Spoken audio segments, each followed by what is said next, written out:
Naisip mo na ba kung ano ang mangyayari kung biglang tumaas ang presyo ng pagkain, magkaroon ng sakuna o mawala ng supply sa iyong lugar? Sa panahon ngayon na pabago-bago ang ekonomiya at klima, mahalaga na handa tayo, lalo na pagdating sa pagkain. Bilang mga Pilipino, sanay tayo sa pagiging praktikal at madiskarte. Mula sa pag-iimbak ng bigas hanggang sa pagtitipid sa ulam, bahagi na ito ng ating kultura at pang-araw-araw na buhay.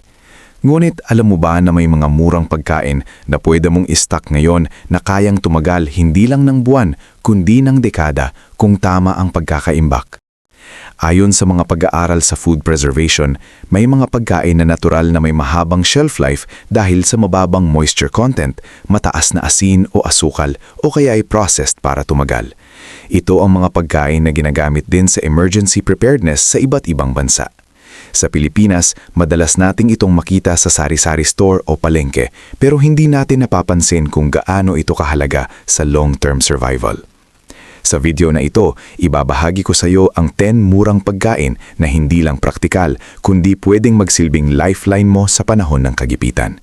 Marami sa mga ito ay bahagi na ng ating kultura at karaniwang nasa kusina ng bawat Pilipino. At higit sa lahat, ibabahagi ko rin ang ilang tips kung paano ito maayos na iimbak para tumagal ng maraming taon. Handa ka na bang maging mas prepared? Simulan na natin. Una, bigas. Hindi mawawala sa listahan ang bigas, ang pangunahing pagkain ng bawat Pilipino. Sa katunayan, halos bawat tahanan sa bansa ay may sako o kahit ilang kilo nito bilang reserba. Ngunit ang hindi alam ng marami, kapag ang bigas ay inilagay sa tamang lalagyan tulad ng airtight container o food-grade bucket, maaari itong tumagal ng higit 20 taon. Ang sekreto dito ay ang pag-iwas sa moisture at oxygen. Kapag ang bigas ay tuyo at walang hangin na pumapasok, napipigilan ang pagdami ng bakterya at pests. Kaya sa ibang bansa, gumagamit sila ng oxygen absorbers para mas tumagal ang shelf life nito. Sa ating karanasan bilang Pilipino, kahit simpleng galon o drum na may takip ay malaking tulong na. Bukod sa pagiging mura, ang bigas ay napaka-versatile. Maaari mo itong gawing sinangag, lugaw, champurado o simpleng kanin na ipapares sa kahit anong ulam. Sa panahon ng krisis, ang pagkakaroon ng sapat na bigas ay nagbibigay ng seguridad sa pamilya. Hindi ka basta magugutom kung may nakaimbak kang ganito. Maraming matatanda ang nagsasabi, basta may bigas, hindi ka maghihirap. At totoo ito. Kaya kung naghanap ka ng pagkain na mura, madaling iimbak at kayang tumagal ng dekada, bigas ang number 1 choice mo. Pangalawa, asin. Ang asin ay isa sa pinaka-importanteng sangkap sa kusina. Ngunit higit pa doon, isa rin itong natural preservative. Sa katunayan, sa kasaysayan, ginagamit ang asin para mapahaba ang buhay ng pagkain tulad ng isda at karne. Ang asin mismo, kapag tuyo at maayos ang lalagyan, ay halos hindi nasisira kahit gaano katagal. Ang dahilan kung bakit tumatagal ang asin ay dahil wala itong moisture at hindi ito madaling pasukin ng bakterya. Kaya kahit lumipas ang 10 o 20 taon, maaari mo pa rin itong gamitin basta't hindi ito nahaluan ng tubig o dumi. Sa kulturang Pilipino, ang asin ay hindi lang pampalasa. Ginagamit din ito sa pag-aatsara, paggawa ng tuyo at iba pang tradisyonal na paraan ng pagpreserba ng pagkain. Ito ay patuloy na matagal na nating alam ang kahalagahan ito sa survival. Bukod dito, napakamura ng asin at madaling bilhin sa kahit saan. Kaya kahit maliit ang budget mo, makakapag-stock ka nito ng marami. Sa panahon ng emergency, ang asin ay hindi lang pampasarap ng pagkain, kundi mahalaga rin sa kalusugan, lalo na sa electrolyte balance ng katawan. Kung gusto mong maging handa, huwag kalimutang magtabi ng sapat na asin sa iyong tahanan. Pangatlo, asukal. Ang asukal ay isa pang pagkain na may napakahabang shelf life. Tulad ng asin, ito ay may mababang moisture content kaya hindi basta nasisira. Sa katunayan, ayon sa food science studies, ang asukal ay maaaring tumagal ng dekada kung ito ay nakaimbak sa tuyo at airtight na lalagyan. Sa Pilipinas, ang asukal ay bahagi ng maraming pagkain, mula sa kape, tsaa, hanggang sa mga dessert tulad ng kakanin. Sa panahon ng krisis, ang bibigay tamis, kundi nagbibigay din ng energy na kailangan ng katawan. Isang mahalagang benepisyo ng asukal ay maaari itong gamitin sa food preservation, tulad ng paggawa ng jams o candied fruits. Ito ay isang teknik na ginagamit na noon pa man upang mapanatili ang pagkain ng mas matagal. Sa karanasan ng maraming pamilya, ang pagkakaroon ng asukal sa bahay ay nagbibigay ng comfort, lalo na sa mga bata. Isipin mo na lang ang simpleng mainit na kape na may asukal so ite ng isang mahirap na sitwasyon. Malaking bagay ito sa moral ng pamilya. Kaya kung naghahanda ka para sa hinaharap, siguraduhing may sapat kang supply ng asukal. Pang-apat, instant noodles. Ang instant noodles ay isa sa pinaka-popular na emergency food hindi lang sa Pilipinas kundi sa buong mundo. Murang-mura, madaling lutuin at kayang magbigay agad ng init at kabusugan sa loob lamang ng ilang minuto. Ngunit ang hindi alam ng marami, kapag maayos ang pagkakaimbak nito, lalo na kung hindi pa nabubuksan at nakasil ng maayos, maaari itong tumagal ng maraming taon lampas sa best before date nito. Ang dahilan nito ay ang noodles ay dumaan sa proseso ng dehydration at frying na nag-aalis ng moisture na siyang sanhi ng pagkasira. Ang seasoning naman ay kadalasang mataas sa asin na natural na preservative. Sa mga pag-aaral, ang ganitong uri ng pagkain ay may mas mahabang shelf life kumpara sa fresh foods. Sa kulturang Pilipino, ang instant noodles ay hindi lang pangmadaliang pagkain. Ito rin ay comfort food, lalo na sa tag-ulan o kapag gipit sa budget. Marami sa atin ang may alaala ng pagkain nito kasama ang pamilya. Minsan nilalagyan pa ng itlog o gulay para mas masustansya. Sa panahon ng sakuna tulad ng bagyo, ang instant noodles ay isa sa mga unang hinahanap dahil mabilis itong ihanda kahit limitado ang resources. Kaya kung naghahanap ka ng murang pagkain na pwedeng i-stock at magamit sa emergency, siguradong hindi mawawala ang instant noodles sa listahan mo. Pang-5, canned goods tulad ng sardinas at corned beef. Ang canned goods tulad ng sardinas at corned beef ay matagal ng bahagi ng pantry ng bawat Pilipino. Isa ito sa mga pinaka-practical na pagkain dahil ready to eat na at hindi nangangailangan ng refrigeration bago buksan. Ang sikreto sa tibay nito ay ang proseso ng canning, kung saan ang pagkain ay niluluto at sinisilyuhan sa loob ng lata upang maiwasan ang bakterya. Ayon sa Food Safety Research, ang mga canned goods ay maaaring tumagal ng 5 hanggang 10 taon o higit pa kung hindi nasisira ang lata. Basta't walang kalawang, tagas o pamamaga ang lata, ligtas pa itong kainin kahit matagal na. Sa Pilipinas, ang sardinas ay madalas na inuulam lalo na sa mga panahong kapos sa budget. Maaari mo itong gawing ginisa, sahog sa miswa o ipare sa mainit na kanin. Ang corned beef naman ay paborito sa almusal, kadalasang sinasamahan ng itlog at sinangag. Sa panahon ng kalamidad, ang canned goods ay isa sa mga pangunahing relief items dahil hindi ito agad nasisira at madaling ipamahagi. Ito rin ay nagbibigay ng protina na mahalaga sa katawan.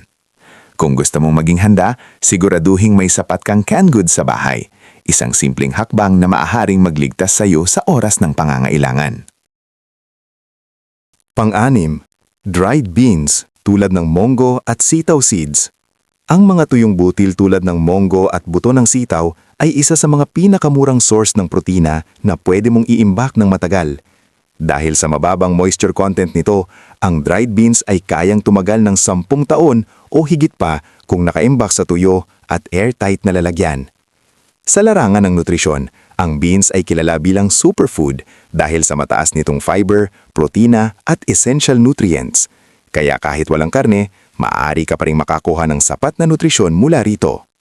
Sa kulturang Pilipino, ang monggo ay isang paboritong ulam na kadalasang niluluto tuwing Biyernes. Maaari mo itong gawing gusado, lagyan ng malunggay o tinapa at ihain kasama ng kanin.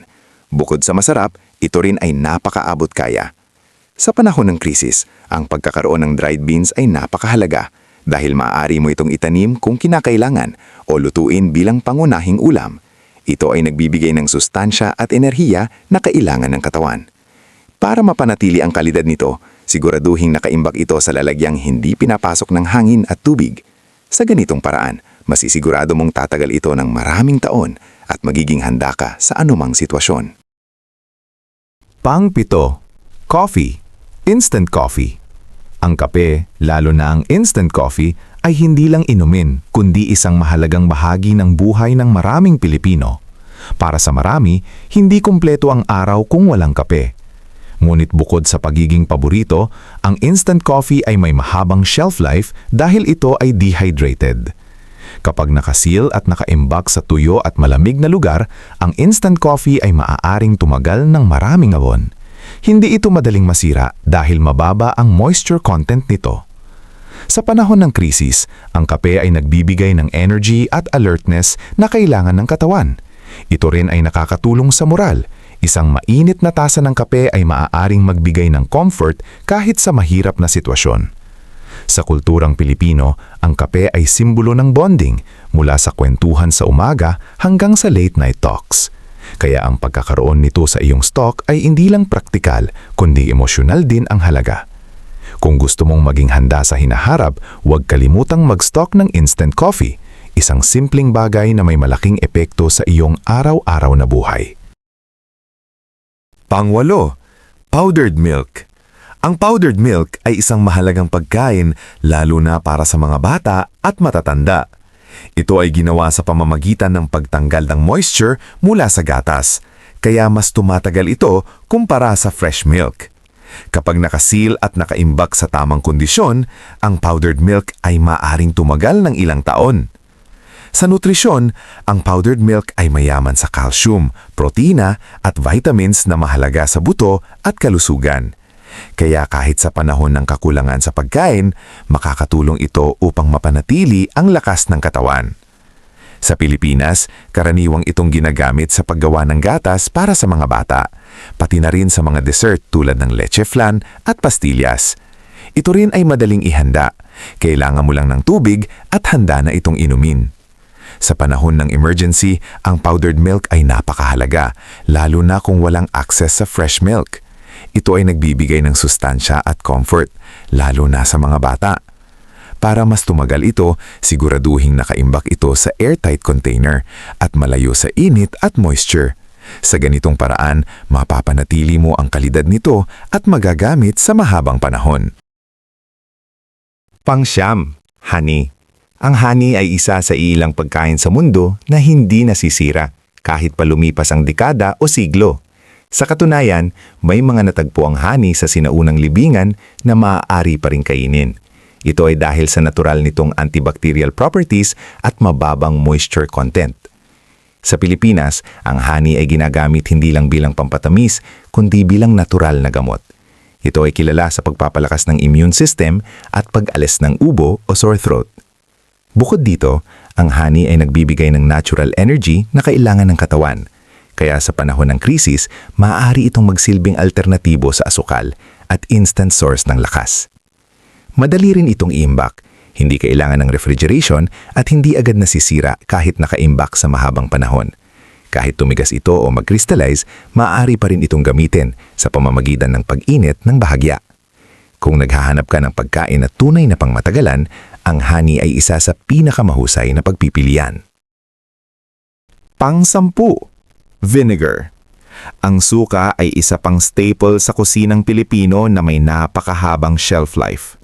Dahil sa mataas nitong acidity, napipigilan nito ang paglago ng bakterya, kaya hindi ito basta nasisira. Sa Pilipinas, ang suka ay ginagamit sa maraming putahe tulad ng adobo, paksiw at atsara.